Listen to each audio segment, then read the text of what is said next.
Salam tout le monde, Amiranga équipe nationale qu'on a là toujours donc ton sefi journaliste ya nyininga donc a déclaration munu ke ani zoro munu mawle kumu nato mawle ani kumu yato wala donc amna kumoreka ya nyininga Fili Traoré ko na ko Fili Traoré ko na mnata yoro ko ba se no to en donc femne ko tout puissamment zembela donc ko yolu ka erkor bati ko ne wati fana la be libi ko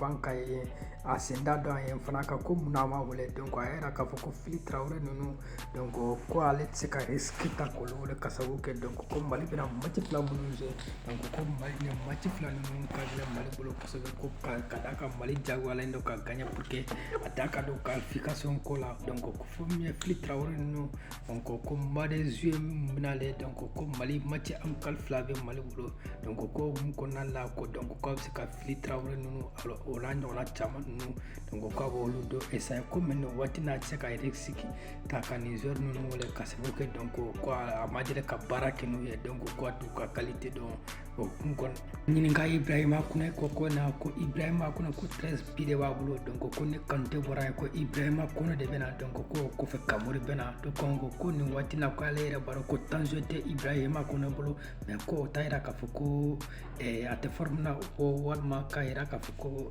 femnya to donc ko walma te se ballon dana ko me ko Ibrahima ko na flene ko problème de ba anaka équipe ni nyonje donc ko ale robo donc ko nan la donc ko tanze tawlu ni watina mais ka fo ko te formuna ko et puis ko ale robo ko mo de do donc ko na ale ata ko se kale ka affaire ke ko na tata donc ko le ma ko be fum na ko are baro ka fo ka se kale ma ko nyana bo o ko nan la ko ale bire ma ko na ta ko me ka bo ko tiar la ko tanze tawlu ni watina ko me wa nyininga la sini sina ko ka wole bali ya inga donc ko la sini sina ko match temena ya kwa zera kwa wala et puis kwa zera fana kwa 60 minutes jeu mais ko fait donc ko era ka kwa banana donc ko me kwa de place na ka club la tro kwa tara jeu donc ko ba era ka ko ay banan ka lon daire la donc ko tuma bana donc ko ko na la kwa le se kam wole ko mo prelente malika ma ko mo prelente alika projet kama donc ko mo ka single mbale ka projet ko na la kelendo mbe ko fe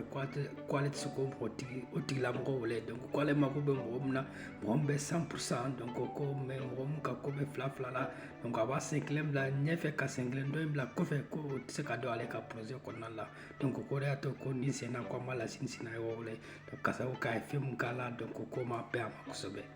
akumana Amari Traoré ka donc do era ka foko ni est-ce que ni Amari Traoré sina kana donc avec capitaine ya soro wa wal mata soro donc ko tier la ko be Amari Traoré ko wa bunya ko me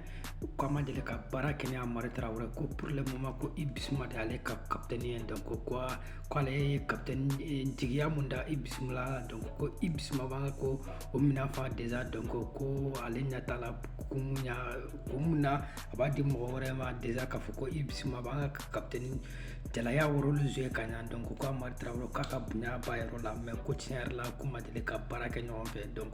ko nalla donc ko ibisma de ale ka capitaine donc aba fa kayra ka warne Amari segna kana donc ibisma de ka capitaine donc amitle ka kuma ni fore ma ka kuma mbon ko kawde ira ka ko ibisma de to capitaine yala alo chen donc ayra la ka ko ale besira ka nga déjà donc ale besira ka kata Casablanca era baro malika ka ni mafia ka nga kalje Casablanca Morocco ka fe donc Ibrahima kune fana bo chukone la donc ko ale fra besira ka déjà donc ko bayra ka ko ni te yani sininche numbe do fem nya Morocco na la donc era baro regroupement be ke Morocco de atena ke malla ni sena donc ko ere regroupement be ke traitement Morocco du Hamidu Makalo donc on a totumbe klubu chama irola donc ni mo chama era ka sal jour ko no nyola chama mais watina femnya presse ya sien donc a signé dronte et puis aka premier match rejoint à la donna 77 minutes donc femnya ka Hamidu Makalo watina donc am se ka fo presse fan fait là donc déjà abanga Fusion Jawara donc ayra la ka fo ko ale de kranka entraîneur I23 uluka entraîneur déjà era be Fusion Jawara do ne Mohamed Magasuba o ka adjoint donc akara ka ba Jawara fana ka adjoint famille kine fan fait là donc bayra ka fo ko entraîneur ya donc abe doni do ala donc atumbe mo ba o krefe ina fo Mohamed Magasuba ni ka wa Jawara no ay espérance doni tan krefe là fo nyanu ale ke anka I23 ka entraîneur donc on a décision na mambade donc amba ko bonne chance. Donc fusion Jawara ni Samba So, donc Samba So fana tara ka kɛ